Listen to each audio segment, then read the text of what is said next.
بسم اللہ الرحمن الرحیم۔ شروع اللہ کا نام لے کر جو بڑا مہربان نہایت رحم کرنے والا ہے۔ السلام علیکم ورحمۃ اللہ وبرکاتہ۔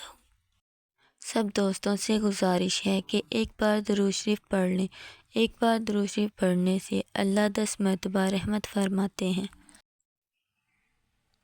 حضرت ابو ہریرہ رضی اللہ تعالیٰ عنہ سے روایت ہے، حضور صلی اللہ علیہ وآلہ وسلم نے فرمایا، ایمان کی ساٹھ پر کئی شاخیں ہیں اور حیا شرم بھی ایمان کی ایک شاخ ہے۔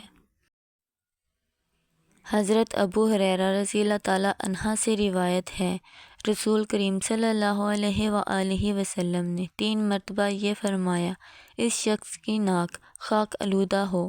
پوچھا گیا، اے اللہ کے رسول، وہ کون شخص ہے؟ فرمایا، جس نے اپنے ماں باپ دونوں یا ان میں سے ایک کو بڑھاپے میں پایا اور ان کی خدمت کر کے جنت میں داخل نہ ہوا۔